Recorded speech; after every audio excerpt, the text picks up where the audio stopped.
Okay.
Call this special meeting to order Wednesday, May 25th at 4 p.m. And we have just one item as a presentation.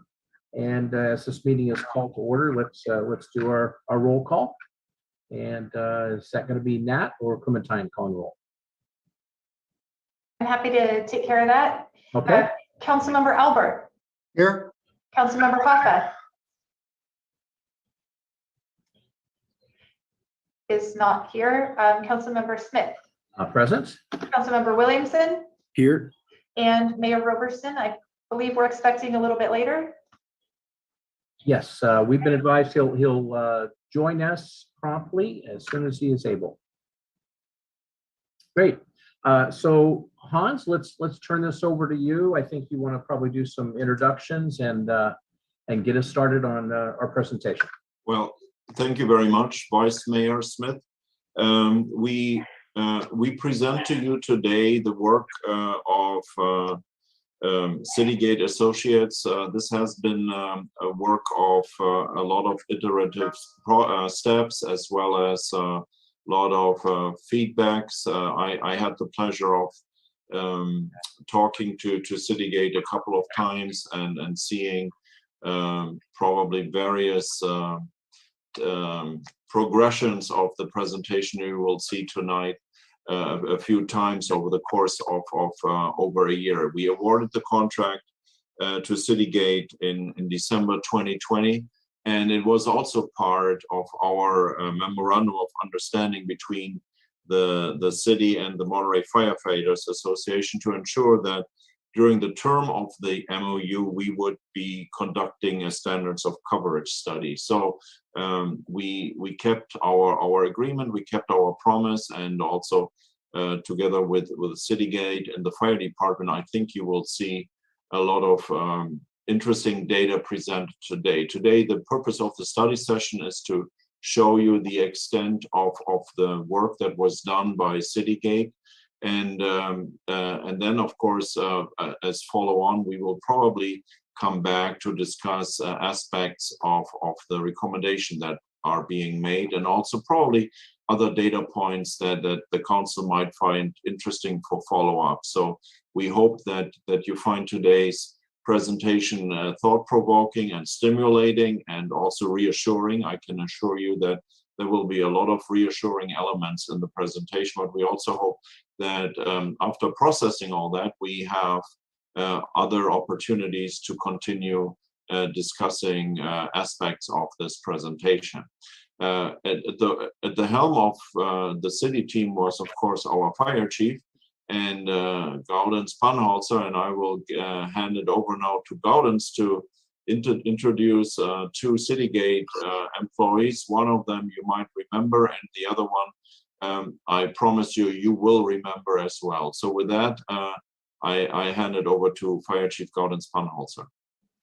Thank you, Hans, and good evening to members of the council and members of the public that might be tuned in.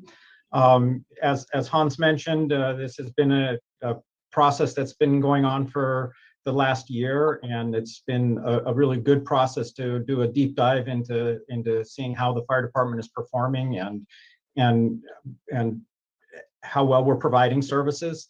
And I'm excited to be able to have this shared with you this afternoon. The two gentlemen from Citygate that are here, as Hans mentioned, they're not unfamiliar faces to the Monterey area. Stu Gary has been a key principal or a key person at Citygate for many years and was involved in conducting a feasibility study for consolidation on the Monterey Peninsula many years ago, and then sat at the table when we were dotting the I's and crossing the T's with our contract for services with the airport. And so he has a lot of intimate knowledge of the area, and on top of his personal many years of fire service experience. And Sam Mazza, besides having served locally in the San Benito Monterey Ranger Unit of CAL FIRE, also happens to be a predecessor of mine here in the role of fire chief for Monterey. And so I'm going to turn it over to the two of them and let them share what they have for you. So Stu, go ahead. Thank you, Chief and City Manager and Vice Mayor, Council members. Welcome. By the way, I'm in Livermore also, and my outside temperature right now is 97. So welcome to the Vice Mayor, to the oven that is the Livermore Valley today. Yeah, I'm going to share my PowerPoint, and as I go, I'd like to say Sam's assistance on this project was in the risk assessment. So when we talk about community demography, risks to be protected, he's been with me now well over a decade. He is a risk assessment expert. That's what he did on your project. This is not necessarily Sam, the fire chief, coming back to say how it should be. So I'm the deployment lead as public safety principal. With that, I'm going to share my screen and start the PowerPoint. And Stuart, while you're doing that on the technical side, since I have been lent the gavel for a few minutes, Sam, greetings. Good to see you again. And you're looking well.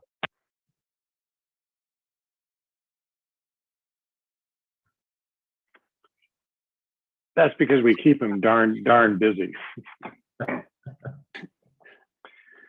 So the scope of the work performed, and if you might ask, what is a standard of cover? I haven't heard that term before.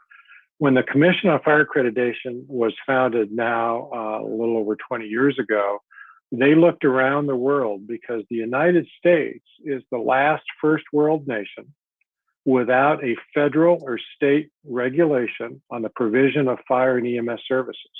Response time, staffing, protecting a community in America is a local government, local choice issue.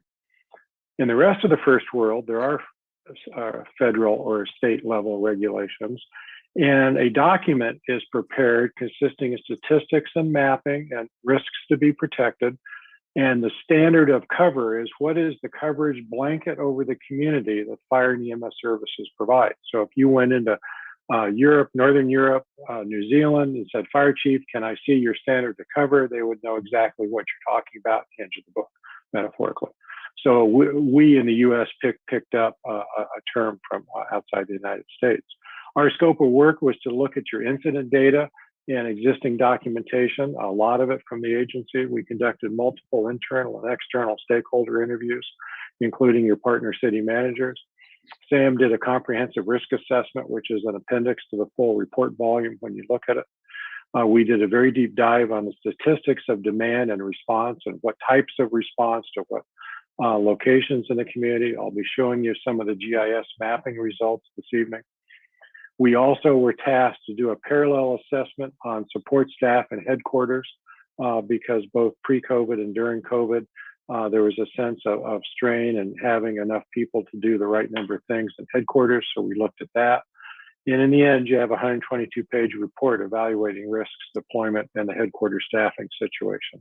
We also conducted multiple fact-finding, fact-checking progress briefings during the project. With regards to risk assessment, what a standards of cover project does is we establish planning subzones, in your case, fire station districts.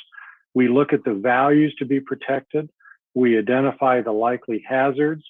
We look at the probability of a hazard going sour and generating a 911 call, house fire, single patient EMS, multi-patient EMS, hazardous material spill, transportation, auto accident.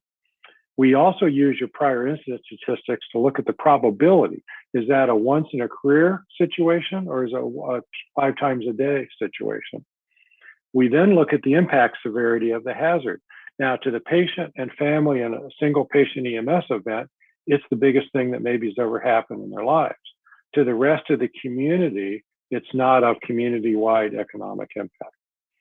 And then we evaluate the overall risks by hazard type and planning zone. So briefly, your values at risk, we looked at your population and your partner cities' populations. We looked at the city of Monterey in particular. We've got a little over 25,000 dwelling units to take into consideration. A little over 4,300 businesses employing approximately 40,000 employees when these numbers were generated. I'm not saying that's at the depth of COVID or even right now. You obviously lead with services and retail trade sectors for employment. You've got 70 critical facilities. What's a critical facility? That's a federal planning designation, things essential to modern urban society: power, water, telecommunications, wastewater. It's those things that keep a quality of life in an urban, non-agrarian community. You've got another 1,000 or so high maximum risk occupancies. That's healthcare, elder care. It's those other institutions that are essential to a functioning urban community. And of course, being Monterey, your numerous economic, cultural, historical resources to be protected. We use the Regional Council of Governments population projections. Now, again, this was during COVID. You may or may not believe these rates today.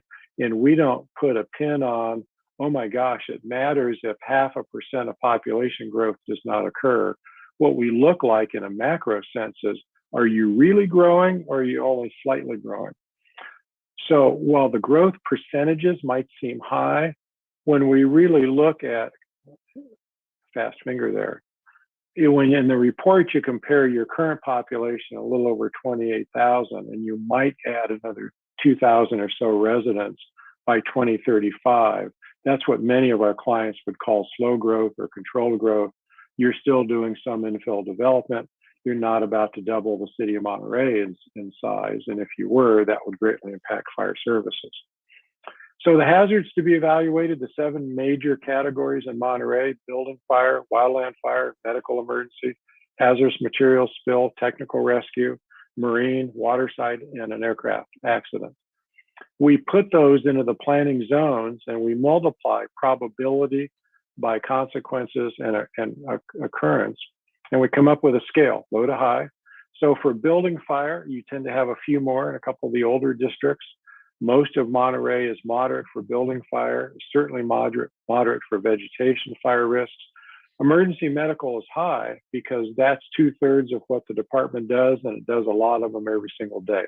So that's a quantity-driven higher risk, not that any one patient is more critical than another. They're all treated fairly and with the same high level of quality of care by the firefighters and the paramedics.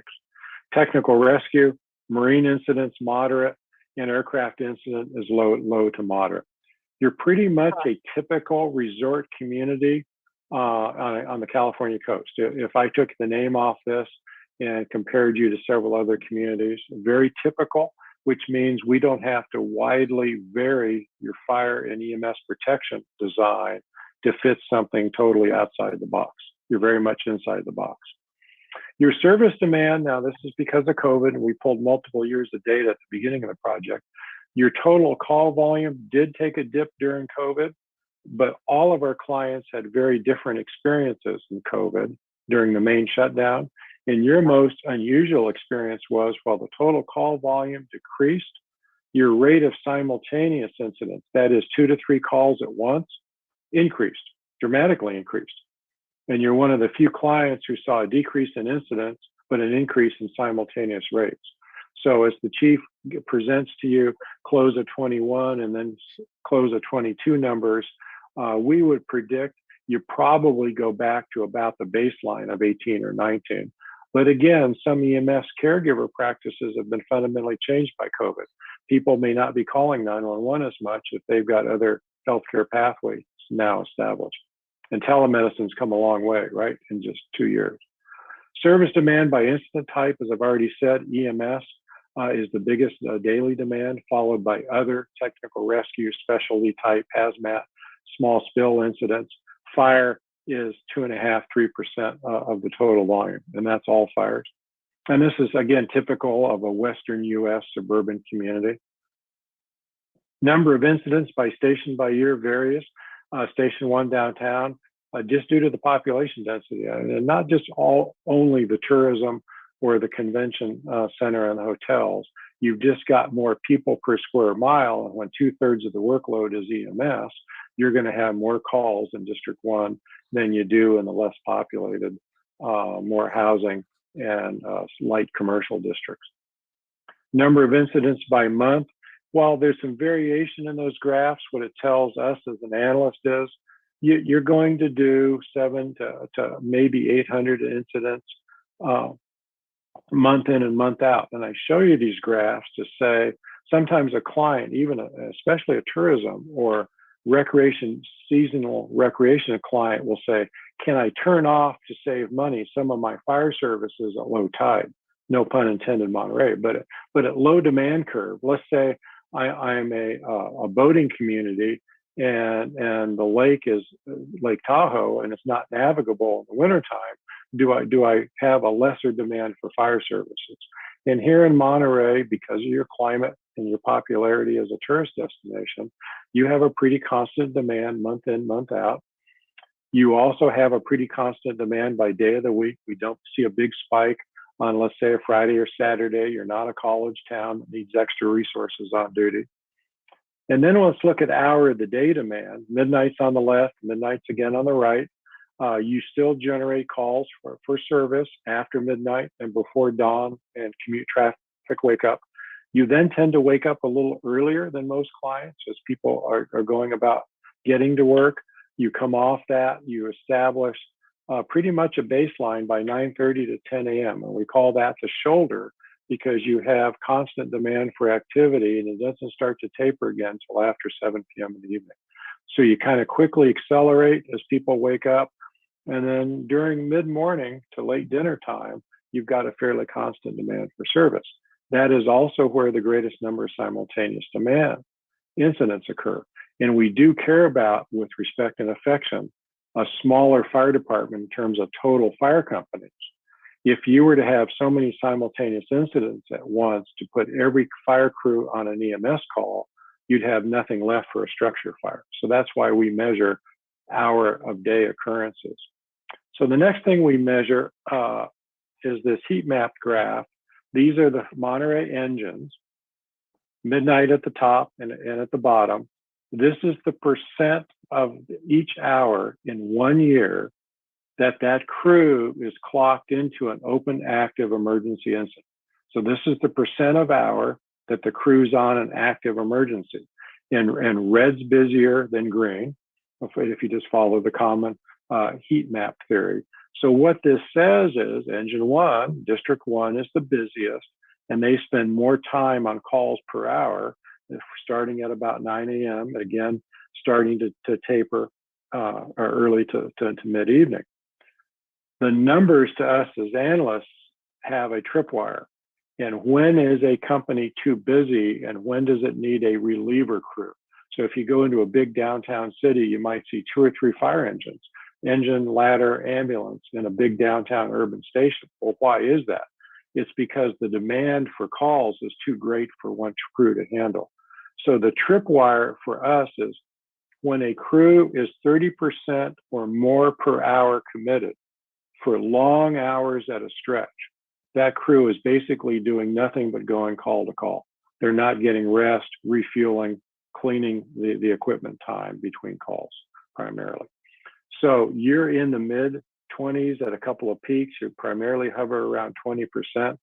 Said this way, the engine companies are not yet overworked. Our guidance to the chief is keep an eye on engine 11. And of course, you have also the ladder truck downtown. If we look at the ladder utilization, it's busiest around dinner time. That's when some of the simultaneous incidents are taking station 1 or station 2 out on a call. And the ladder truck also responds to any type of call, not just serious structure fires. If we look at simultaneous activity, again, this is the slight yellow light point for the chief to keep an eye on. You have 2 or more incidents open 50% of the time. Lightning just seems to strike in doubles. You have 1 crew busy, you have 2 crews busy. You have 3 crews busy about 24% of the time. When you have 3 crews busy, if you were to have a structure fire needing everybody on duty, you'd be calling mutual aid. And the good news is you have the Pacific Grove, the Carmel, the Sand City, the Marina. Everybody around you has engines to contribute in a mutual aid sense. But it's not uncommon. You have 3 open incidents at once on a busy afternoon. Your first alarm, to use the public term, ERF, or effective response force, for a building fire needs 3 engines and a ladder truck. It needs 4 units. So that's why we're concerned about peak hour demand. Your next astute question would be, well, how many times a year do we send all 4 to a working structure fire? And you can see pre-COVID, about a dozen times a year. COVID during shutdown, your numbers are like everybody's. The rate of building fires dropped as people stayed home. They lived safely. They weren't doing as many dangerous things, at least around home or office. So you need 4 units to serious incidents. And if you take 2 to 3 out to 3 different medical calls, then mutual aid becomes very important. If we look at the simultaneous incidents by year, station 1 downtown, station 11, excuse me, by far is the busiest, and that green bar is 2020. People just all called for help at the same time for some reason during shelter in place. So let's look at response time performance. So there are national published best practices. You heard me say at the beginning, there are no hard or fast federal or state response time regulations. But if we look at the left side of the graph, the best practice, response time consists of 3 slices of time equaling total response time. And from the customer's viewpoint, we really care about total response time. That's from the fire dispatcher at the regional county center saying, hello, what's the problem? To the wheel stop of the first arriving crew, not upstairs in the hotel or in the Marriott, but wheel stop at least at the curb. Call processing should take ideally no more than 90 seconds to 90% of the incidents. You're a little bit over that at 39 seconds. That's pretty darn good. We have many regional comm centers performing far more slowly than that. Crew turnout, that's hearing the alert tone, putting on the proper mandated OSHA safety clothing, being seated, seat belted, and the rig beginning to move. We feel on a 24-hour cycle to include sleeping hours, that should occur at 2 minutes or less. On a 24-hour measure, you're under our expectation and best practices at 1:53.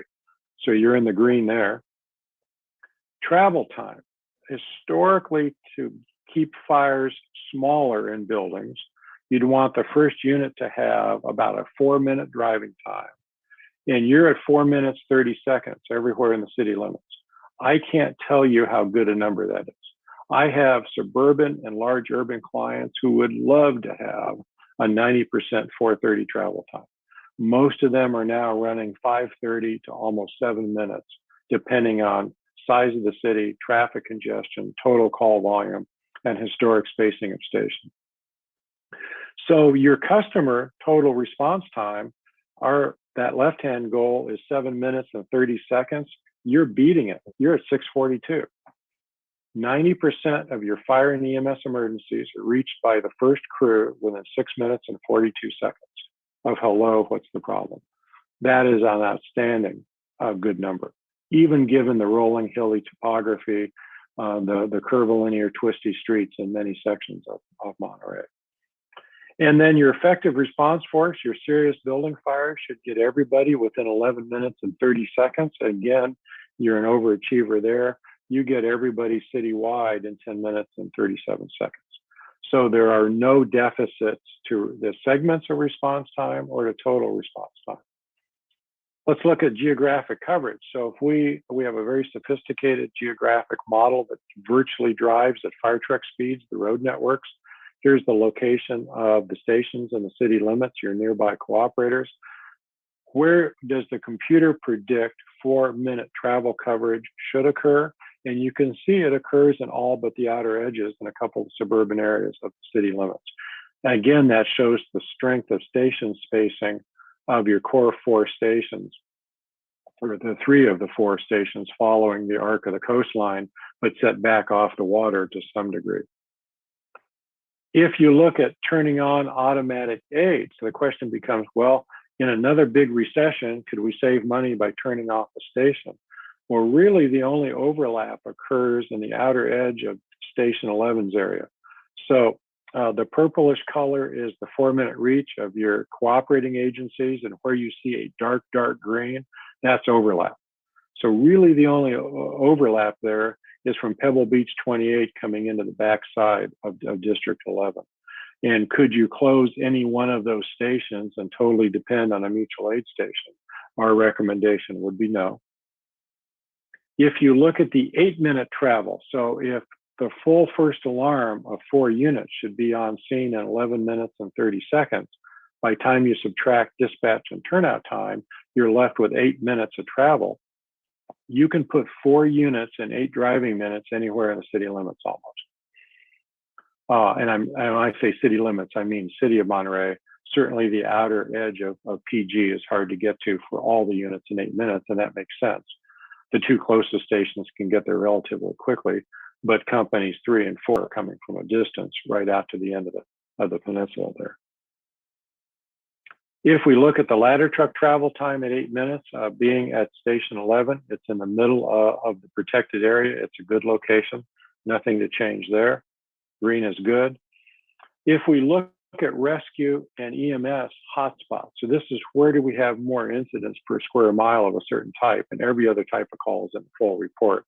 This is just an illustrative one of the highest volume.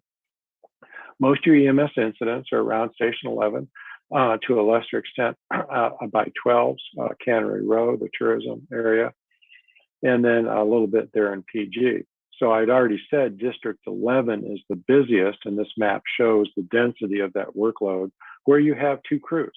So even if you get 2 calls at once in District 11, the engine and the truck could both respond before they pull Station 13 or 12 in. Did I see a hand raised for a question? Yeah, Stuart, I did. This is Dan Albert.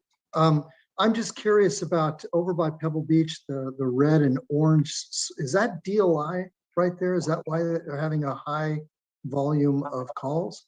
Is that how I'm reading that?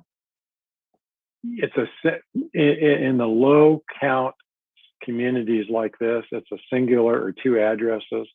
And I believe, and the chief can jump in here, 1 or more of those is an aged healthcare facility. So typically when you see small little spots like that where you don't expect them, it's probably advanced age. I don't want to say seniors housing, meaning independent active of adults.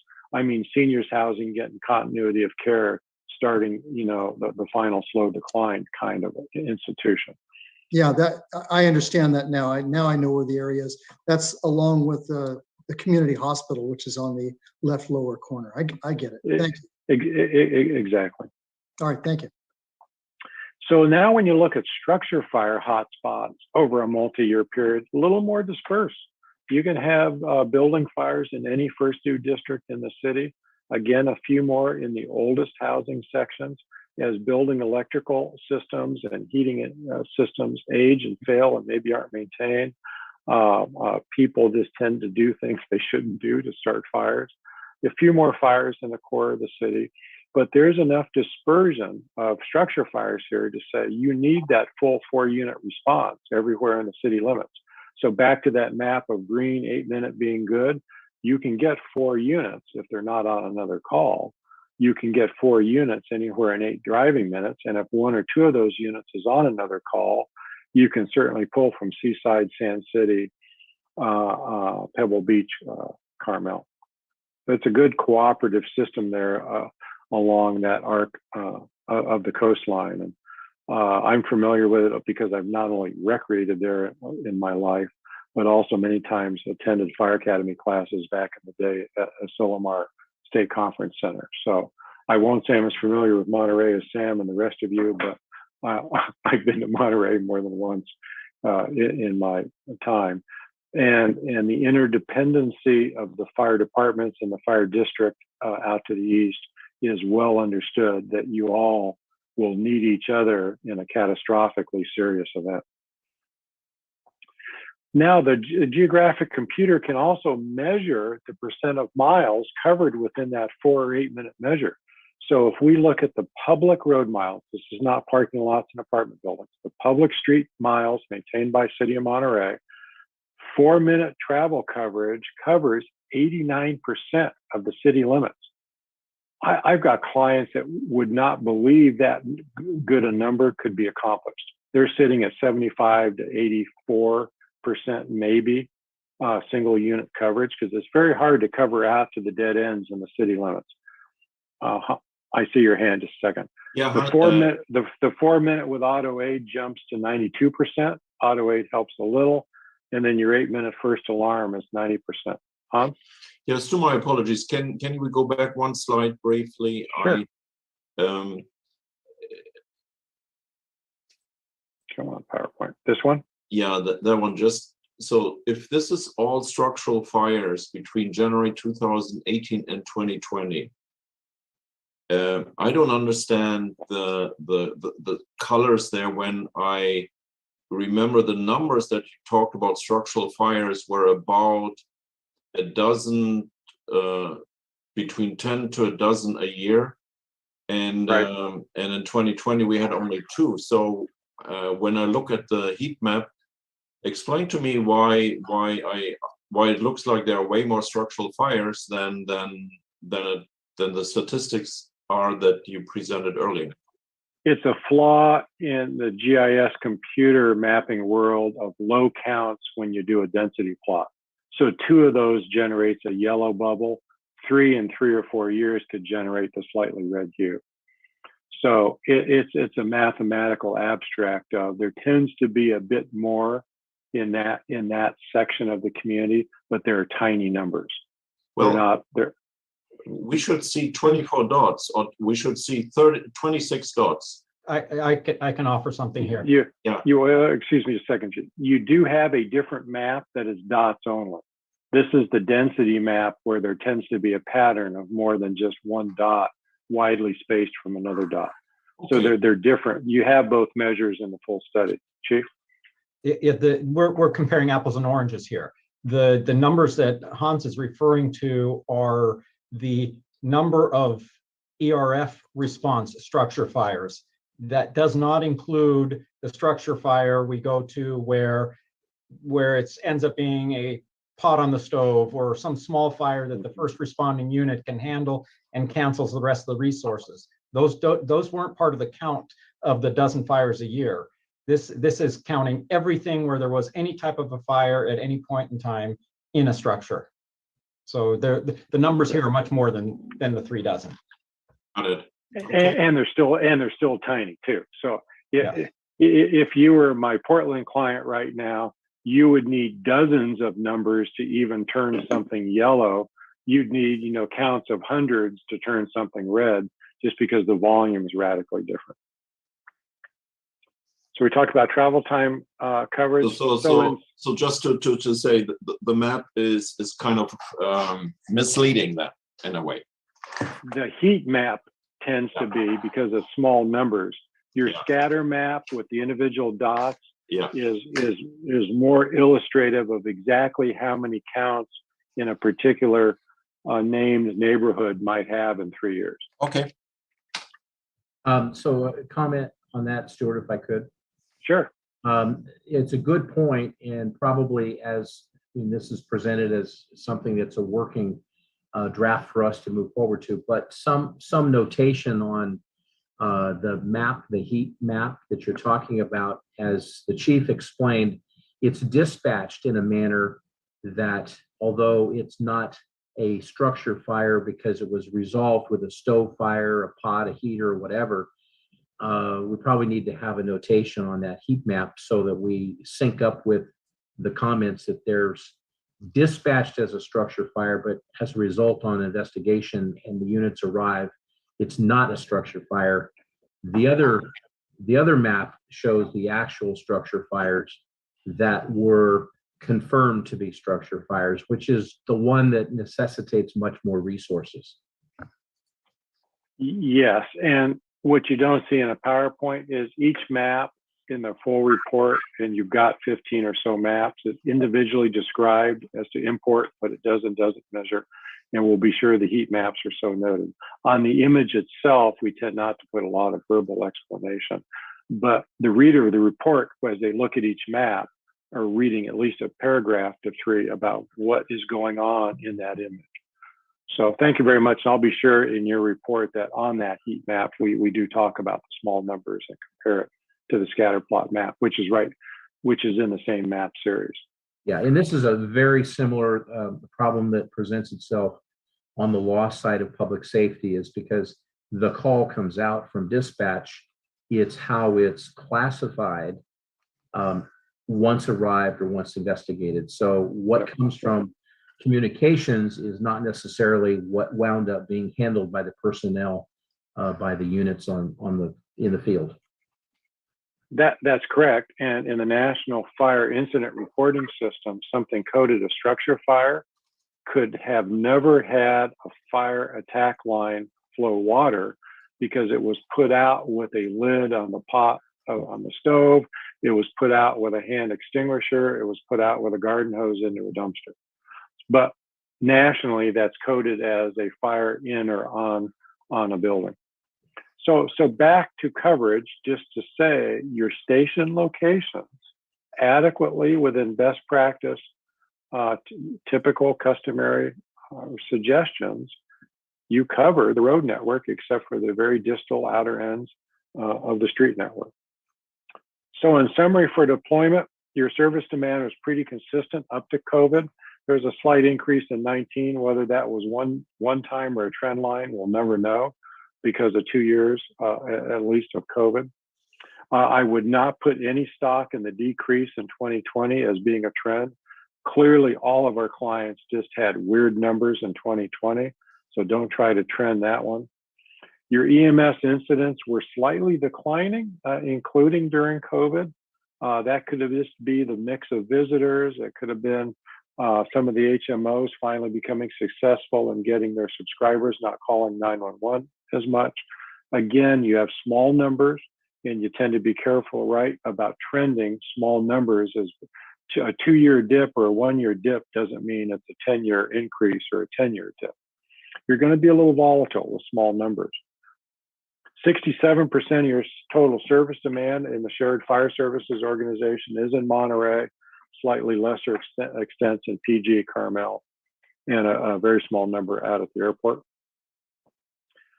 So in summary, to continue, simultaneous, at least 2 or more occur half the time. Your simultaneous activity is increasing. That's a small yellow light from us to the chief to keep a look at peak hours of the day and what's going on with simultaneous activity. Typically, we recommend our clients try to then not do as much severe training during peak hours of the day. Try to stay in district more to be closely available at peak hours of the day. And then certainly your mutual aid system with a centrally managed dispatch is very functional. Your workload per crew is below a recommended maximum saturation point.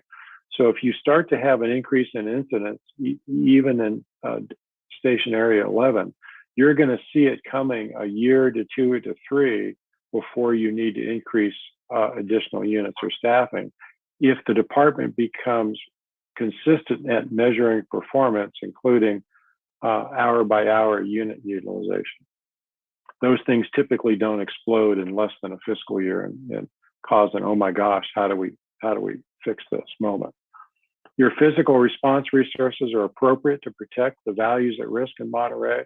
You've got the daily staffing is adequate for one serious incident, be it building fire, tech rescue, wildland fire.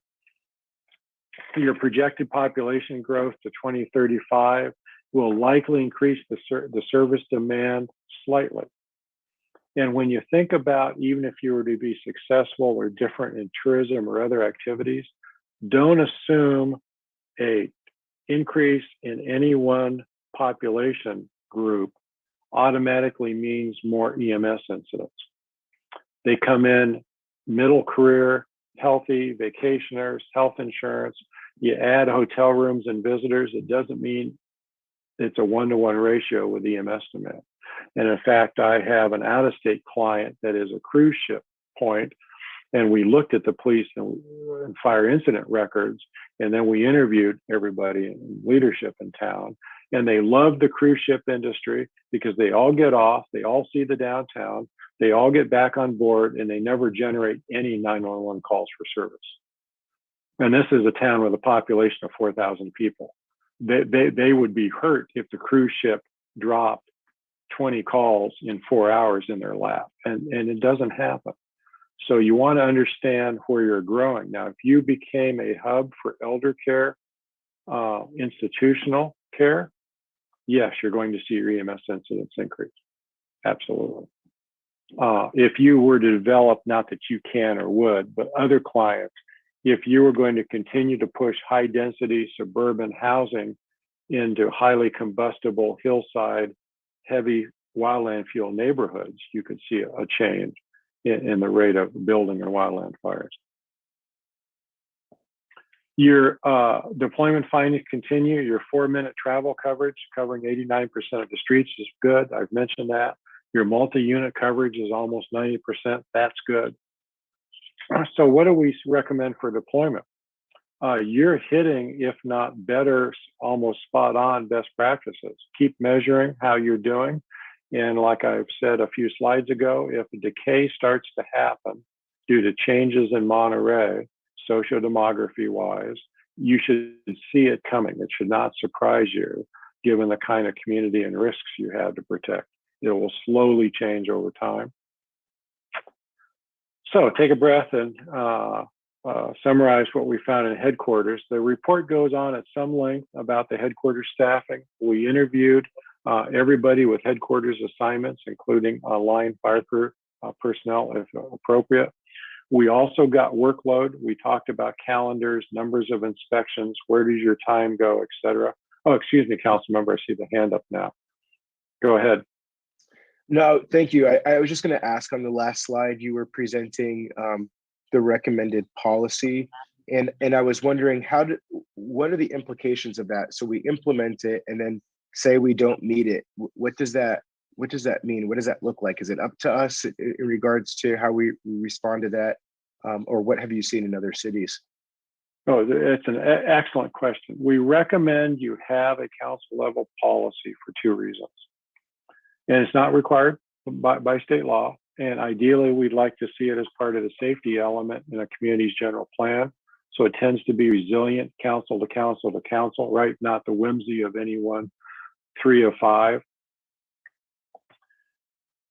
Number one reason is if a devastating or even a mildly serious incident occurs and a customer says, I didn't get the fire truck or all the fire trucks fast enough. My house, my thing burned down. If you have no policy, if you have no measures of performance and outcome, how can you tell anybody you got there within your normally expected paid for performance plan? Number two, when a development applicant comes in, now I know you're largely developed, but many communities are still under great development pressure, whether it's infill mid-rise or sprawling single-family homes. The developer comes in, just wants to build, and leadership and the fire department say, we're going to need another crew. We need another ambulance. We need another fire station. And the developer says, show me the policy that my subdivision breaks. And you go, we don't have a policy. So I'm not saying every developer takes the worst road. Most want to cooperate. Most want to improve public safety, right? Be responsible. I'm not saying they're not. But absent a standard, it makes your negotiations much harder to get public safety improvements when new development comes to town. So those are the two primary reasons. It's good business and government practices. When you look at the budget and the chief's request for resources in coming years, well, chief, how you doing on deployment? Chief, how you doing on fire inspections? Chief, how you doing on training hours? Are you sure our firefighters are safely and are trained effectively to be safe? What's your injury rate? Are our workers' comp case rates low? There's a whole lot of fire services you can manage with budget metrics to know that the money is sufficient to provide a safe, effective level of fire services. Thanks, Stuart. If I could ask one additional follow-up there. Sure. It seems like it's almost a double-edged sword, because not having something, I think, puts us at risk for not having that standard or expectation. But then having something and not meeting it then also kind of definitely puts us in liability. So I guess, what are your thoughts there? Because I'm looking at the first due travel, and if I remember correctly, ours is 4:30. So we would already be kind of missing the mark there. So what are the implications if we don't meet that? I mean, outside of the obvious. Sure. So you make it up a little bit in dispatch and turnout, because remember, your 7:30 is below what you would adopt. Second of all, you adopt a 90% measure, not a 100% guarantee. So you're also saying we will get to 90% of the incidents by this goal, and it's not an absolute promise. It is a service goal by which we design coverage. That's back to standards of cover. It's my security blanket on top of the community's geography and risks. On any given day, things can alter the deployment plan. Peak tourism, downtown parade, bad weather, earthquake, tsunami alert.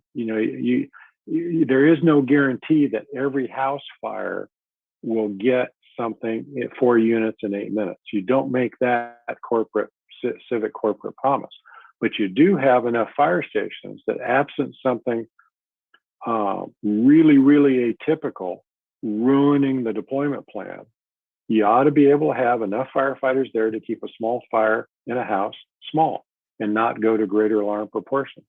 You ought to get enough firefighters, paramedics, and an ambulance on scene to keep patients clinically salvageable when 911 was called successfully to an emergency room for definitive care. So you need to put some other words in. You'll see in the report, we wrote out a fairly prescriptive response measure policy trying to address those issues. And certainly, if you adopt it by council resolution or put it in the general plan, you could also add a paragraph talking about the things you just asked about, that this is not a concrete promise. This is our planning goal, and it's one that we budget to, and it's one that we hold new development accountable to. But it's not every customer, every time a guarantee, because that's just practically impossible to do that. Thank you, Stuart, for entertaining that. So the headquarters assessment chapter talks about the current organization chart and what positions were frozen during tougher budget times, and what positions are half-time versus full-time. So you can see a standard organization: fire chief, a leader, an operations division, including chief officers to be 24/7 incident commanders of the field crews, Because, by the way, OSHA state law requires a certified, trained incident commander supervise the dangerous emergency work of the field crews, especially on multi-unit incidents. Long story short there. You have a fire prevention division, which is technical plan checking for new construction, new development, application processing, along with community planning. It's inspecting of legacy buildings. Some inspections are mandated by state law, especially healthcare, holding facility and a jail, schools, to name three. And then you have general administration. Fire's not unlike any other civic department. You've got administration, budget, purchasing, et cetera, to take care of an organization with dozens of people in it. The overall strengths: highly qualified, professional, and dedicated headquarters staff with very strong, and they're pleased to see this, administrative analytic skills, high quality customer service focus. The weaknesses and gaps: insufficient office support capacity, insufficient EOC emergency management support capacity, and significant ongoing workload capacity gaps. In smaller agencies, it's really a challenge to overcome what we call single point failure. Well, if I only have one department secretary who does these three database, payroll, fire prevention, input things, what happens when she or he is on earned leave? What happens if they quickly take a job elsewhere and give you 2 weeks notice? So putting redundancy into small management teams is a challenge. Not saying it isn't. We see the opportunities of restoring over time the frozen positions and adding additional capacity. And we want you to start to think and plan around the idea of single points of failure, how to conduct 100% of the mandated inspections. Back to risk liability, you wouldn't want to not be able to get to the mandated inspections year after year. And then the ongoing workload capacity gaps. The report goes into the math that's summarized here. We would conservatively estimate a person and a half to 2.5 in administration, another 1 to 2.5 in operations training, EMS oversight support. Those are all very important. A training program isn't telling each firefighter, read the book, take a computer lesson plan, and forget about it. There needs to be documentation and robust training programs delivered and verified and vetted. And then fire prevention is short about an inspector. So on the low side, we think you're short about 8,600 hours a year in productivity, and that adds up to around 4.5 full-time equivalent people. Are you in crisis? No. Are you short? Yes. Should this get attention over budget cycles as you have the funding to do so? Yes. Because again, if you lose one fire inspector or the fire marshal, you lose a secretary that knows half a dozen city databases, then productivity and throughput really will be curtailed for a while you recover from that. So in summary, for headquarters capacity, you lacked sufficient staffing before the COVID-19 fiscally mandated reductions. And by the way, all of our clients did that to varying degrees. You're no better or no worse, as everybody gasped in terms of municipal finance during the first year and a half of COVID. I've talked numerically about you probably are 4 to 7 people in headquarters short. And we want you to consider those additional positions as you do ongoing budgeting. And city manager and chief can certainly prioritize those over more than one fiscal cycle. If we were asked what are our policy priorities, this is the City Gates teams. These are things we tell every client. Training, operations, and EMS clinical oversight is critical. How do you know that your caregivers are doing the best possible job to regulatory standards if you don't train them and you don't audit their performance and their reports? It takes human oversight to do that. And you're in the medical care business, no different than a hospital or a clinic offices. We would next prioritize fire prevention. We would third prioritize the office support and planning. Could you cross-train somebody at City Hall to maybe do some essential fire department input and front office procedures if someone's on sick leave? Maybe. Policy and procedure books can be developed. That would be third tier. In terms of field deployment, I've said this now, I think 3 times. Monitor Station 11 units workload, simultaneous hour capacity. You might someday need a third or a small 2-person reliever unit, depending on how ambulance and healthcare evolves here in the near term. And then certainly you and the airport have issues going on, and you're going to have to monitor what the airport eventually decides to do for staffing. And with that, thank you very much. I'll just keep the PowerPoint on the screen for a few minutes in case you want to go back to anything else for questions. Well, I did make the meeting about 10 minutes late. Thank you, everybody. Thank you, Vice Mayor Ed, for proceeding, and our good staff. And so I did have a chance to read the report, all 120 pages, Stuart, plus or minus.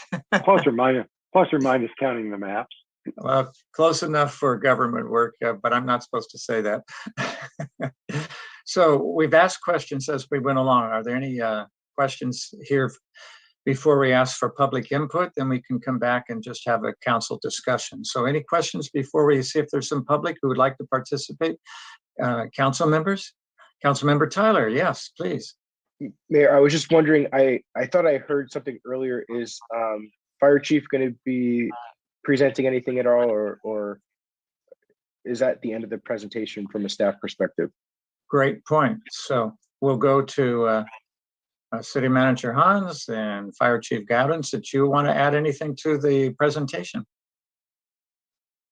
That's it from our side. I would ask Stu to please go back to, I think it was slide 11, which shows, or one of the first slides, which shows actually the engines out from station 11 to 16, 23% at peak time in station 11. Can you just show that slide again that shows the engines out between 0 to 2400? Unit Yeah. hours utilization.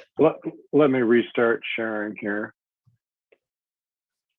Because I have a question then when the chart is up.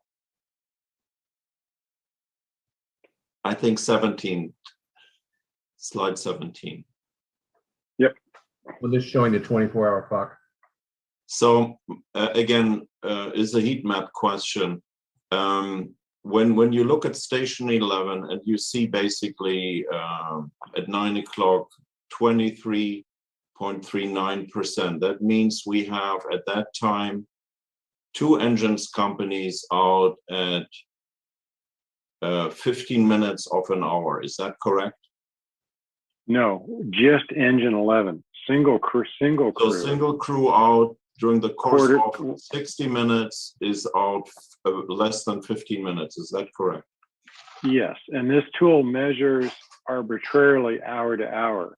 Okay. So you could have a call in the 7 to 8 hour finishing for 5 minutes. You could have a call starting at minute 55 and extend into the next hour.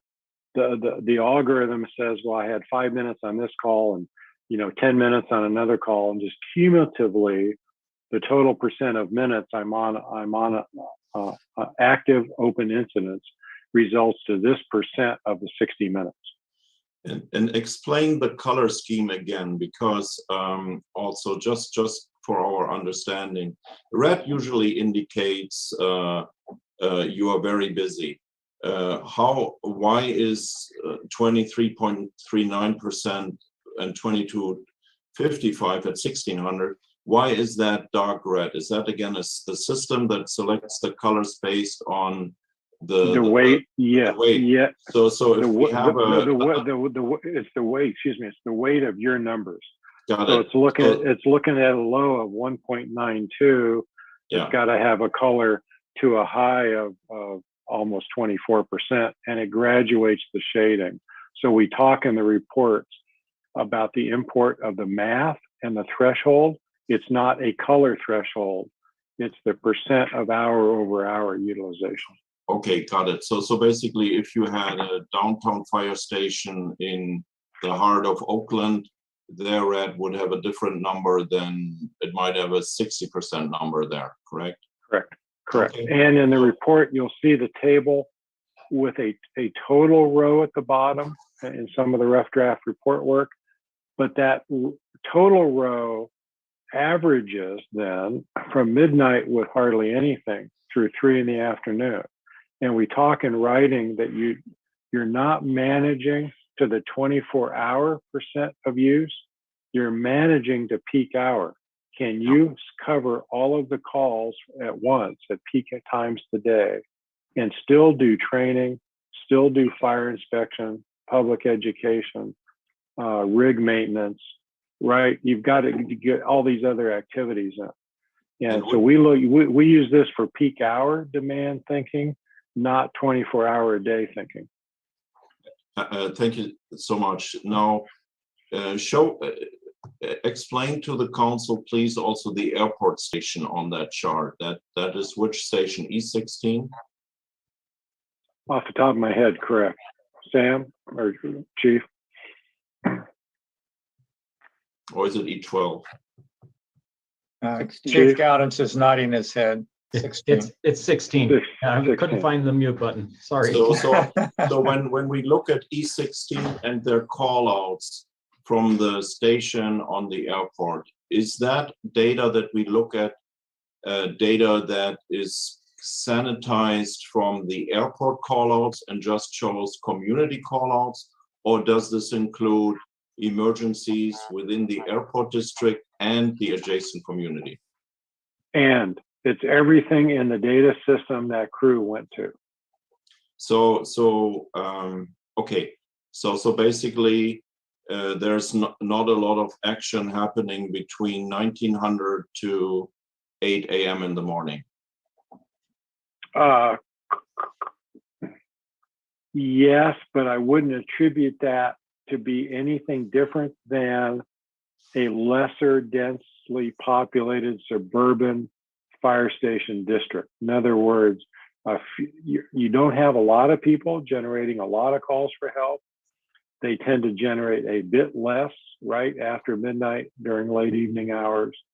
We didn't forensically separate the in-terminal EMS calls. We just know they're in conversation with fire leadership. They're few and far between. And the actual use of the airport crash fire truck is even fewer and farther between. That's the one mandate in the United States, Mayor, members of the council. The FAA has strict response time and staffing requirements when commuter air traffic and passengers carried exceed certain threshold levels. So that's the only technical mandate in the US, and that's why that has to be staffed during commercial fare-paying traffic hours. And can you just say how many people we need on the ARF during that time? Now, for your size airport, and I haven't looked this up in a year or two, so off the top of my head, 1. And when could I just briefly tell the council, because yeah. Airport firefighting crash, not rescue, the FAA mandate is to get foam on the skin of the airplane before skin burn through occurs when a fuel fire is present, right? The aluminum airplane shell is only going to protect the occupants not very long in a fuel-driven fire. One person with automatic tools in the cab can start the activation of a foam cannon, metaphorically, and start to cool the fuel fire off the evacuation routes. The FAA does not mandate staffing to help anybody injured or to rescue anybody out of a stuck door. In the FAA world, evacuation of the cabin is the flight crew's responsibility, not the responding fire departments. So when I said 1, I wanted to be on the record as saying that's one person in an almost robot vehicle to quickly squelch a fuel fire from burning through the fuselage. Thank you. Council member, I see a hand. Yes, thank Yeah, you. Councilmember Dan. I'm very, this is more curiosity than anything else, and it's probably the chief will probably have to ask, or probably could give me this answer. It was the other slide that you just had. I was curious how in the slide that you had before, the next one, going before that. Yeah, I was curious how E16 has a big jump at 6 o'clock. What's the reason behind that? It goes to 9.36%. Two reasons. It could just be traffic accidents over the year's time in the adjoining, area. It could also more likely being pulled downtown to be the third or fourth due unit when there's simultaneous calls in the core. I see. So everybody can go to any call anytime. They take the closest to the call, but at peak hours, they can also be they can be sent to where they're needed sometimes, and the chief can explain the limitations on that during aviation hours and how they share the staffing there. But that would be my interpretive judgment, having looked at the dots map. There's enough, lightly enough calls in the neighborhood where when they backfill the core of the city, the crew's pulled out. So these unit hour utilization not necessarily is in those particular areas. It could be pulled out somewhere else. Correct. And units can be pulled out, and that could Correct. also affect the numbers. Okay, now that makes sense. Okay, thank you. This is the total number of emergencies in that 12 months times 24 hours handled by all of the engines, not where they occurred. It could be anywhere in the city limits. I see. Okay, thank you. It could also include calls with 4 units, and it can include calls with only 1 unit or 2 units. Because when I read that, I only think of it as being calls within their own sections or areas. So that's a great clarification. So I thought that was the only one either. Thank you. Good. Councilmember Tyler. So I have a few questions, and I want to start off with going back to the response performance measure policy resolution or general plan proposal idea. I'm just wondering, what are we seeing in, and this might be a question more for our city staff, what are we seeing in our comparable fire departments or fire districts? What are we seeing other regions do in regards to adopting similar types of policies?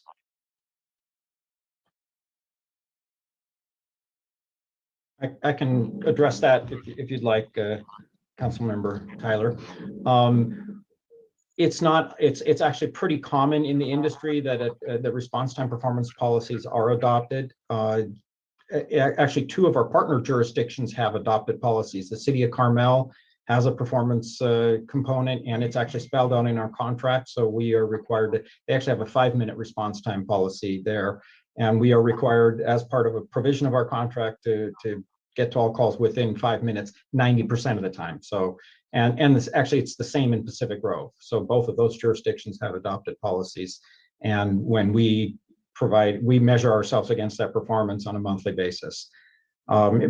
Generally in the industry, and I wouldn't know this, probably Chief Gary can probably address this better, but I would say the majority of jurisdictions have adopted some form of a response time policy.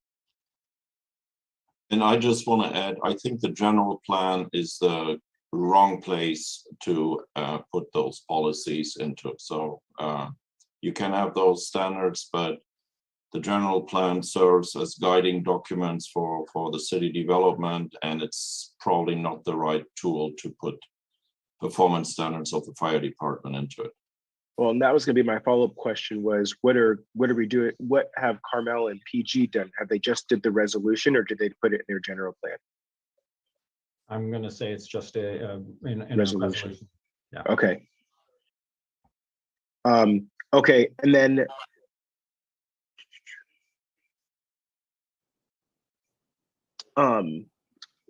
this might be, it's somewhat connected, but it's a larger conversation in regards to fire services. What percentage of our calls that the fire department responds to are medical only related calls?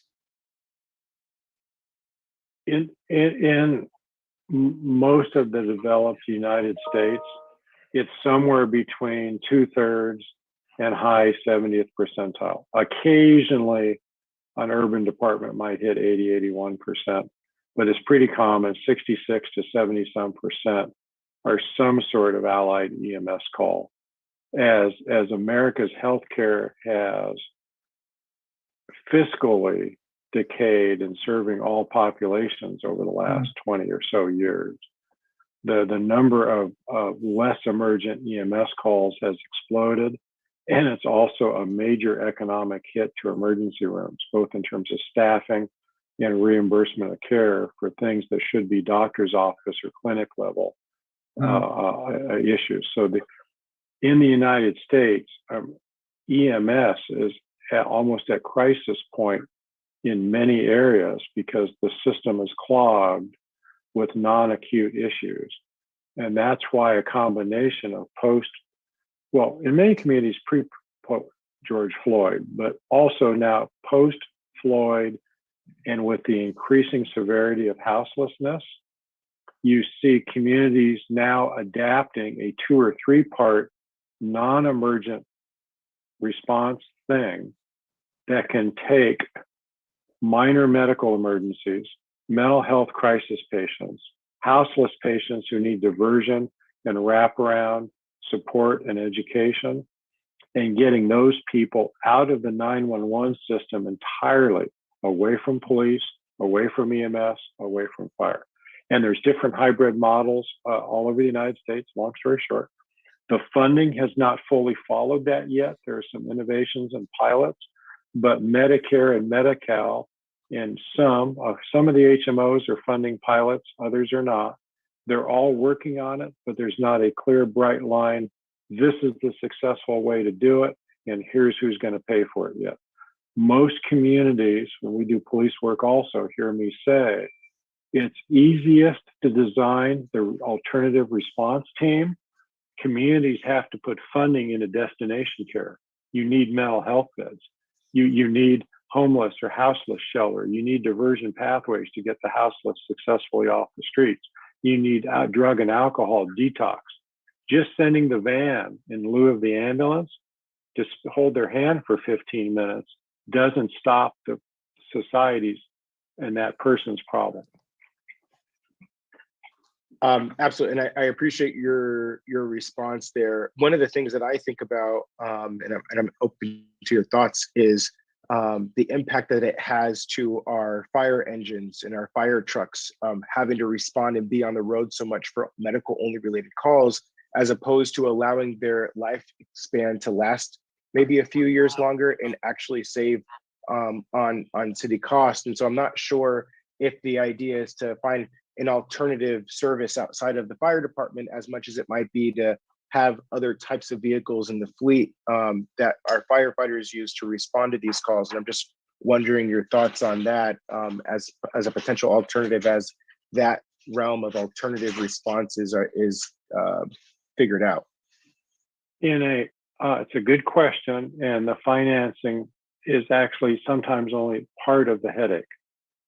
In a smaller agency, with respect and affection, the cost of fire trucks has done this while the volume of calls has done the same thing due to EMS. Mm-hmm. So while fire trucks got more expensive, the cost per deployed mile per year has risen, and the life cycle is shrinking.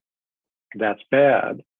But what's worse for you is if you have too many units at peak hours of the day doing non-emergent work, they're not available for the serious customer. The serious customer may only call once every 3 days, but boy, when they call, you need your life assist, fire assist forces available for that customer. So with the kind of relatively average suburban call volume that you have, it would be tough economically to say the cost of a special smaller unit is less than the gas, oil, and tires on the heavy unit, number one. So you just don't have the economics of volume like a big metro would be to put 5 squads downtown in the battalion to vacuum up 20,000 calls a month. And I'm not saying 20,000 lightly. City of Los Angeles Fire Department's a current client, and this is a public number. They do over 400,000 emergency transactions in a year. Wow. So the weight of the numbers drives cost benefit, and you all know that. Number two, when you have a 3-person crew, if I put 2 people on a light duty unit to send them into what dispatch hopes is a low acuity call, I now have 1 person left on the fire engine, or 2 if it's 4-person staffing. So in much of America, breaking the crew up, letting some stay behind while some go do low acuity work, means when a major emergency comes in, do you have a more lightly staffed force going to the real emergency? And it might be better to keep the crew together on the primary heavy unit, let them break away from the low acuity unit and go as a team to the serious emergency. 2 schools of thought on that. I'm not saying that there's a binary solution there, but you have a small case volume to do the economic cost benefit on the vehicles, and you have a small number of total people on duty, and you want to keep them available for the most serious things. So, and going back to the prior question, I know Stuart had just shared the kind of US average. Does anybody know what that number is for medical only related calls in the city of Monterey specifically? I can answer that. Huh? Yes, it's in the report. It's in the report. It's in the Appendix A risk assessment for the 3 years, 2018 through 2020. EMS calls constituted 55% of total service demand. Okay, and then I have 2 more questions here. I appreciate everybody's patience as I try to work through this. One of the things that when we look at kind of future impacts for fire specific issues in the city of Monterey, I'm thinking climate change and the kind of green belt areas. I know in the report it talked about vegetation in wildland being moderate risk. So I'm wondering kind of overall impacts to the city in that regard. And then another big discussion that's had in the city of Monterey is the idea of undergrounding power lines and the risk we remove from a power line falling. And I'm just wondering if you all could speak to that at all.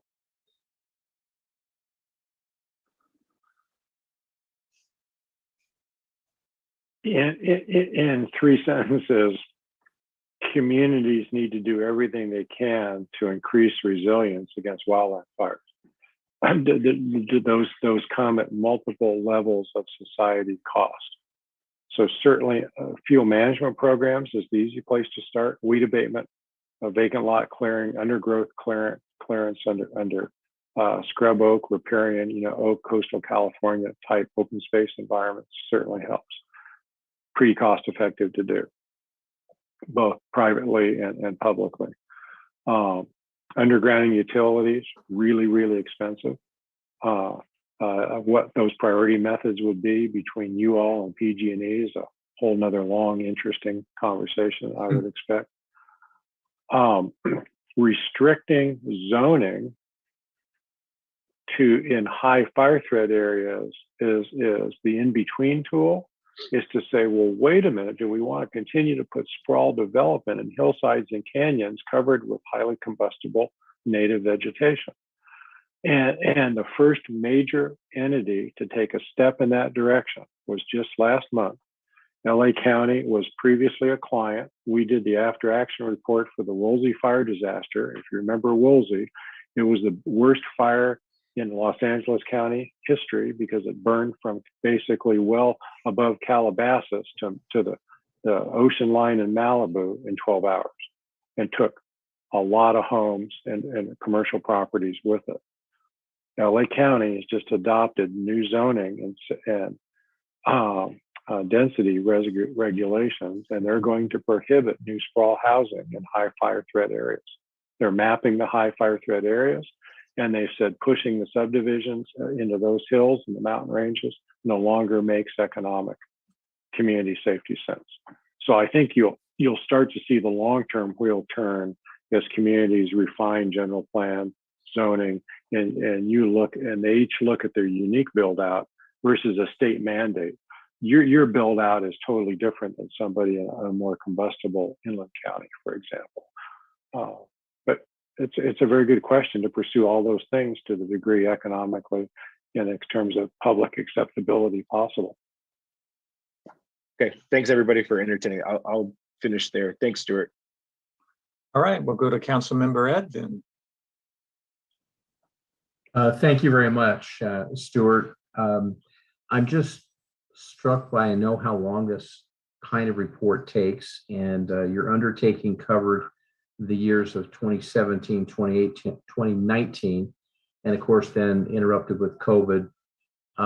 So looking at 2021 or 2022, do you expect that the numbers would change much in comparison without doing another study to include 21 and 22 as an approach to verify we're accurate?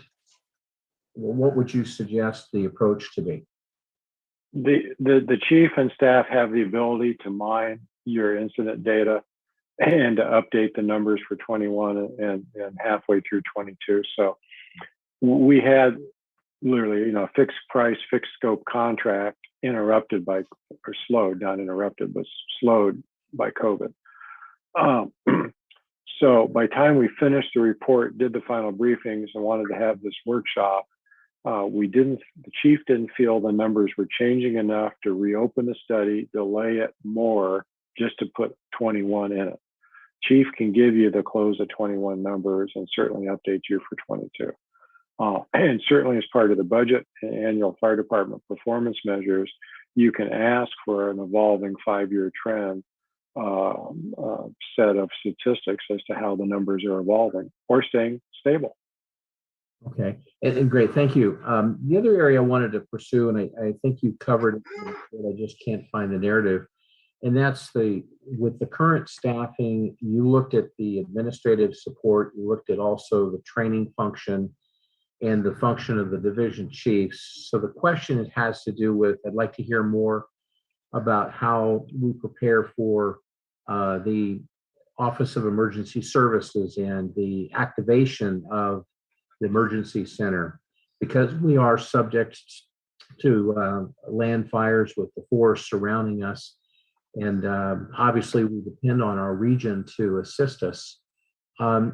Is there a model that you would speak to that says there should be so many training events per year, that this is led not only by the fire chief, police chief, but the mechanism of activation to make sure we are fully prepared? I'd like to hear more of your assessment of how the emergency services activation for the city of Monterey with our combination of firefighting services to the other agencies. So if you could touch on that a little bit, I'd like to hear from you on that. We didn't go in depth into your number of activations or the size of them. We looked from a planning sense. We know the body of regulations of maintaining a city's disaster plan and training EOC staff.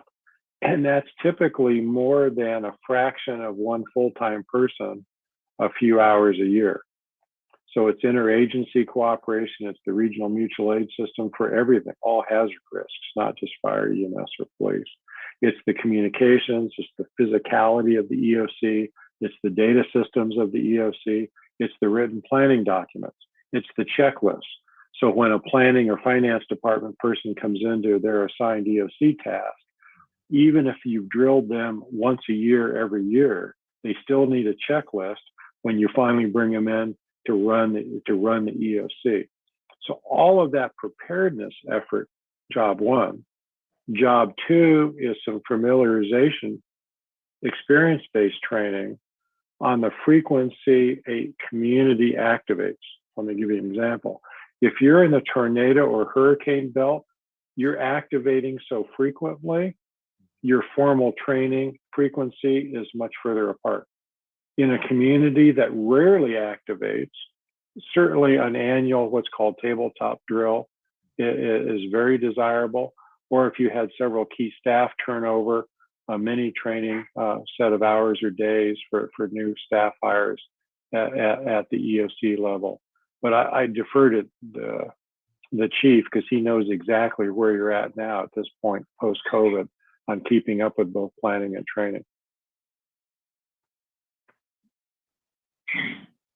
So, thank you. So with respect to the EOC and emergency management, it's we actually lost our part-time emergency management coordinator before COVID even, and have not had an opportunity to replace that individual. And so Nat and I kind of share the duties of managing the EOC, and we have not had a formal training in, well, we did do activations for COVID, so there was some training done in that, and then we did the activation for the tsunami and for the wildfires. So that's been the extent of our training and practicing. It's something that does need more attention, and it takes some staff time to put that together. And I can appreciate that. That's not a precise answer that I'm expecting here, but I just wanted to elevate that. That is a high level of concern that I think that we all have, and the activation of a EOC doesn't happen very often for us, but certainly we have the professionals that are trained in ICS, and they know what to do when this happens, but we do have a lot of movement with our staff. So, you know, looking at the potential of more frequent training, I think would be something we should put on our list. And also, I think one of the recommendations is that to look back at the way training is done and the capacity for administration to be able to have more time to be able to do some of these things. So, Mayor, that's the only question I had right now. Okay, excellent questions. City Manager Hans? Yeah, just piggybacking on that, our budget contains the position for a training officer. So we follow that recommendation. That will be on the level of a division chief. So with your approval, hopefully at the next council meeting, we will be going into a recruitment mode immediately, because it will take a couple of weeks and months to find that person. That person I expect also to help out in the EOC and work with us on that level as well. Stu said something interesting that kind of got lost, and I want him to just talk about it one more time. Stu was talking about station coverage, and Stu was saying Station 12 and Station 14. He said, well, you know, if you have a budget impasse, or if you have budget challenges, I would look, or I'm not exactly paraphrasing you, Stu, but you basically said brownout 1214 might be something you might only look at when you have budget challenges. And I wanted to ask him if he could clarify that point a little bit. So 12 and 14, 14 is the station in Pacific Grove, 12 is the station on Hawthorne, and you saw a coverage map there as well. And I just want to ask Stu if he could clarify that statement a little bit more. You're a captive of your topography and street network to provide the customer service response times you are. And what we looked at, the overlap and not just call volumes, if the outer fire station PGs were to close, no single Monterey company gets to the far outer 1/3 to 50% of PG.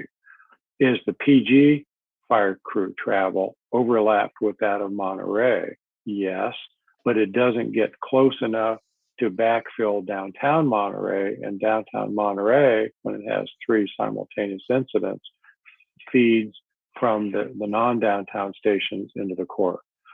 So it takes physically to deliver the excellent customer service times you have, all of the current physical station locations. And if you were to close one permanently or temporarily, you would have a reduction in customer service travel time, especially at peak hours of the day. You also can't cover all of PG with good response times from a Monterey station. So yes, are you a little overlapped, but you're not so overlapped that if you take one off the map, the others are still successful.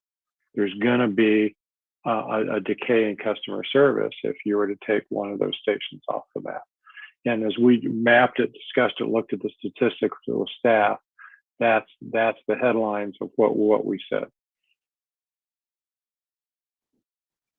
All right. Shall we, at this point, let's see if we have some public comment, and we can bring it back for any more questions or discussion. This basically is to receive the report. Obviously, it's going to take weeks and months to digest it and implement some of the suggestions, especially with respect to fiscal ability. So I think the council chambers is empty. I'm not sure. We do have one public comment. Just one moment, please. Oh, from the council chambers, excellent.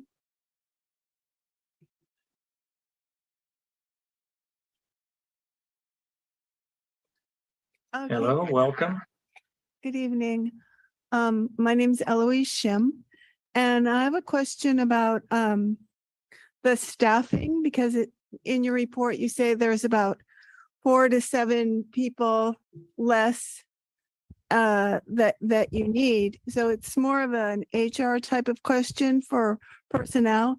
So what is the policy with regard to hiring and firing personnel? I know that there's stringent high standards because it's such a highly responsible position.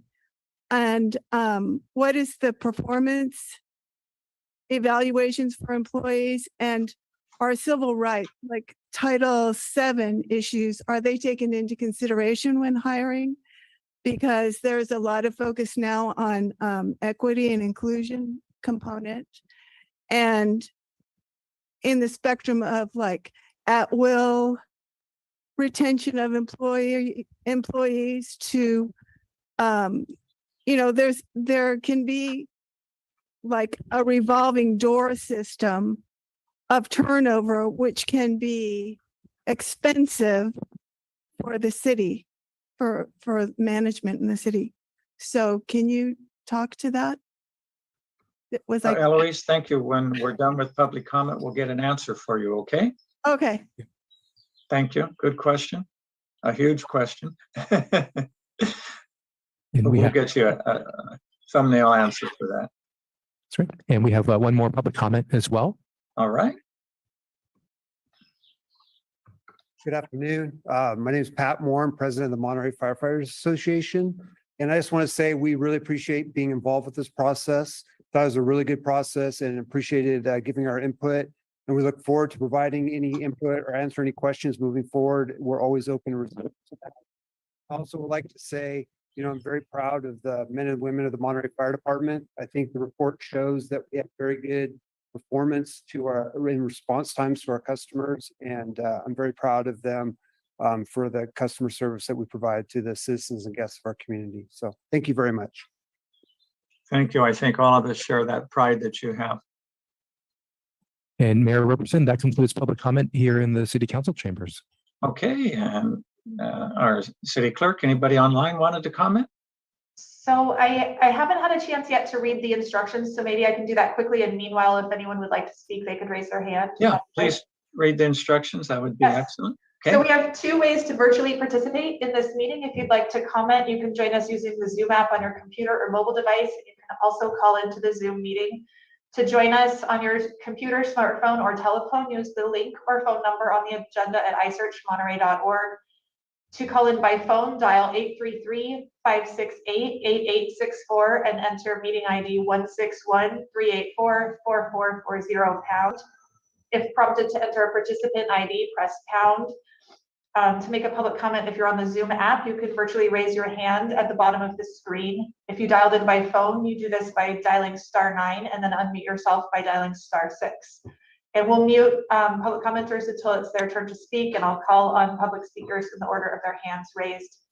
We'll show a speaker or a timer on the screen.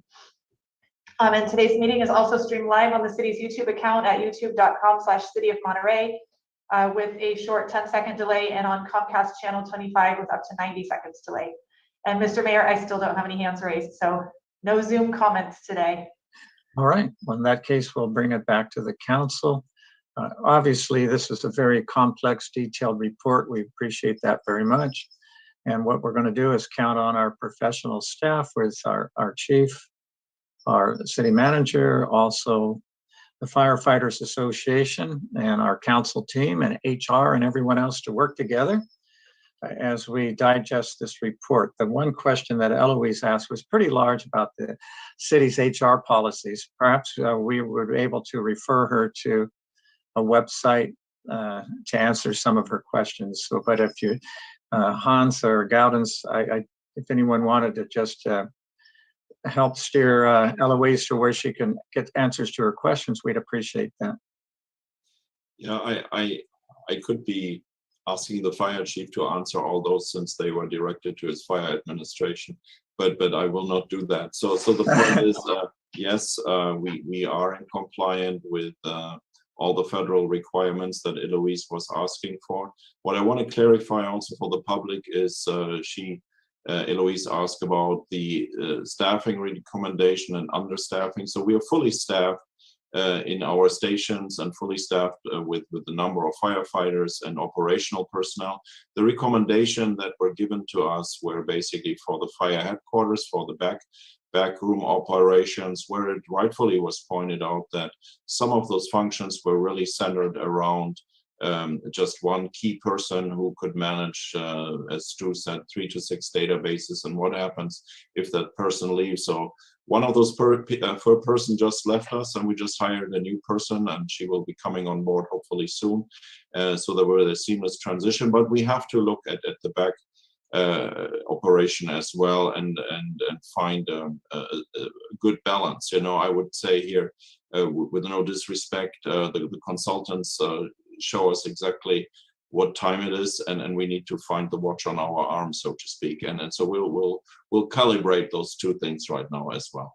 Okay, I think that's a good general answer. Chief Gaudens, anything on that topic or a final remark? Just to reiterate that we do have turnover in the firefighting staff, but we managed to keep the spots filled, and so it's not there where there's any shortage of staffing, and I think that's clear in the statistics that were presented in the presentation and are evident in the report, and that is we are able to manage a good response performance to the emergencies, and we certainly are compliant with all regulations as far as personnel rules are concerned. Okay, thank you. Any final council comments? Councilmember Tyler? I'm just wondering, what do next steps look like? So we had the study session today. We've completed this report study. I know you spoke of, Mayor, the need for all these various stakeholders, including staff, the consultants, and council to work together. But what does that look like? And I'm just hoping that we can share that with the public here a little bit about what they can expect. Sure, very good. We'll either ask a city manager or chief. Where do we go from here? So, of course, we will comb through the various recommendations, and for instance, one of them that clearly was stated a preference by Councilmember Williams, and I believe all the other council members are in agreement to work on those policy recommendations and set those recommendations, also like Kamal and PG have done. We will also bring some of the other questions up that are staffing issues in the back house of the operation, and also we have to look at options for us to staff Fire Station 16. That's a fire station that you are aware we have at the airport, and I would not count on the airport's loyalty to renew that contract in perpetuity. So we have to look also, how do we cover that? And of course, we have to look also at the station at Montecito then. And so all these data points are very important for us. And as I pointed out, Citygate identified station 12 and 14, and there are maps also that we will introduce to you that were not part of this presentation today, and that show us actually better the run times that Stu was referring to. So we will also look at that again and have discussions. And last but not least, I really hope council also will reach out to me or to the fire chief and say, hey, we'd like to hear more about this and we'd like to learn more about that. So that will be very interesting. And I'll assure you also, we'll send you some more data about the question that Councilmember Williamson asked about vegetation fires, etc. What percentages are out there, because I also think Citygate has excellent answers that were not part of the presentation today, and we will share that with you as well. Thank you, Hans. Very good. Councilmember Ed, Councilmember Dan. Dan, go ahead, Councilmember Dan. Thank you. I just wanted to mention that as I was reading this report, Stuart, it was a very easy report. It was a very easy report to read. Is that my feedback or your feedback? I think it's yours. That's right. We can hear you. Okay. We get to hear you twice, Dan. Anyway, Stuart, I wanted to thank you for a very easy report to read. It's not, some of the times those reports can get very technical, and I felt it was easy to comprehend. The one comment I wanted to bring up that Stuart brought up that kind of triggered something in my brain was when he talked about development and developers and the impact on public safety and those numbers. So in a normal urban sprawl situation where you have a development of 3,600 units, usually you have an EIR that will show you the impact of public safety, and then you would have to mitigate that impact. And for us, over the next 5-6 years, we have arena numbers of 3,600, and that's definitely going to affect our public safety. And it's not like this development will be in place in 1 year like other developments. It's going to be over 5 years. So for me, it's like death by density, and it's going to take a long time. And let's hope that we have a plan in place for our public safety expansion of some type, because that is going to cost us money. So it was just a thought that I had when Stuart brought up about development, because it'll be a slow, not realized development, 100 units here, 100 units there, and before you know it, we are overwhelmed when it comes to public safety. Of course, that's if we have water. But that's besides the point. Yeah, that was it. Thank you, Clive. Yeah, great point. Councilmember Ed. Yeah, general comments. Thank you, Stuart and Chief Mazza. Great report, as it's been mentioned. Easy to read and very comprehensive. I made the mistake of not printing it in color, so I'm going to reprint so I can really see the vivid maps, because those are very helpful. I just wanted to say thank you for pointing out probably what some of us maybe knew, but there's some vulnerabilities, but certainly very proud of our organization, led by our chief and fabulous leaders among our rank and file with the fire stations across the cities and the region. Thank you very much for Pat Moore coming and speaking. And frequently, sometimes when these close looks, there may not be great cooperation inside, because there might be some threats, jealousies, or concern because it might turn into something nasty in labor. But that's not what I was hearing. And so very, very pleased that the Monterey Firefighters Association and all the rank and file felt like they were participating in something that was very valuable for all of us as we make decisions and study and establish some of our priorities. If dreams and wishes could come true, we'd do everything right now and we'd accomplish it tomorrow.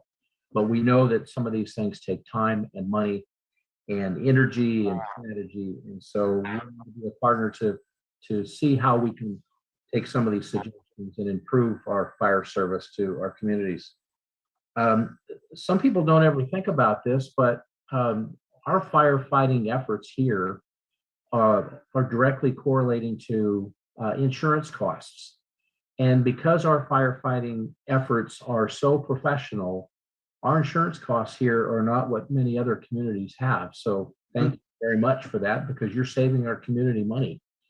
And we also have the other programs that we're doing, a very active fire association that does things in the community and really does care and demonstrate strong connections to the fire service, education, and it's not just the responses to the calls like we were looking at the data, but a whole bunch more related in the relationships. So thank you to everybody that's part of the public safety team. And I feel proud that we get to see them work. And I live on a very busy street, so I get to see them going out on many, many calls every day, 24/7 sometimes. In the middle of the night, we hear them going.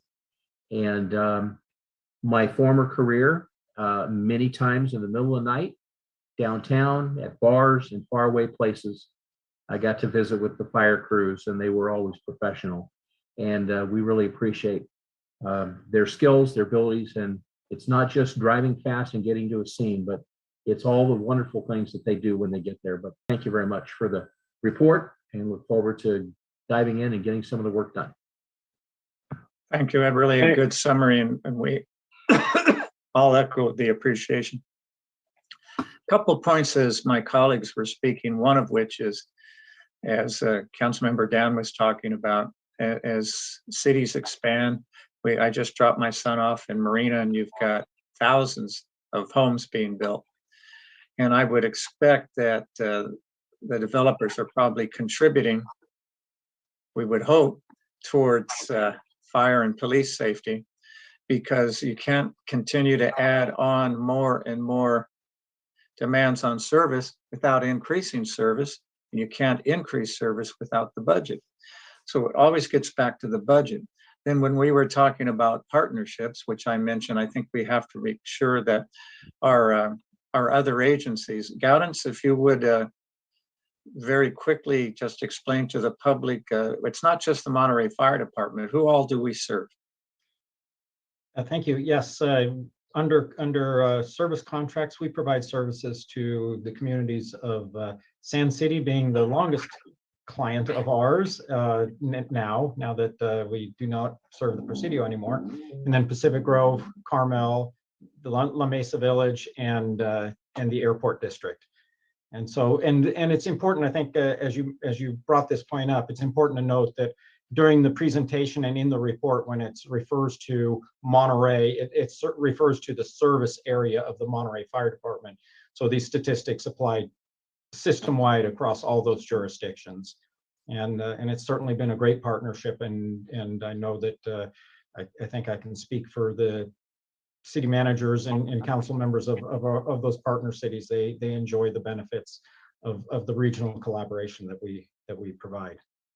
Yes, it really is a good role model. My thought would be, if Citygate has used up their contract, that's fine, but I would think that the other jurisdictions would benefit by looking at this study session. I'm sure they've received the report, because after all, when we start again budget and paying for things, they're making a contribution. Then when we look at our city, when we have a couple of neighborhoods that are really strongly in favor of undergrounding, and as Stuart pointed out, it's extremely expensive, but we have other communities which have forests. Pacific Grove and Carmel have forests, and they have fire safety issues.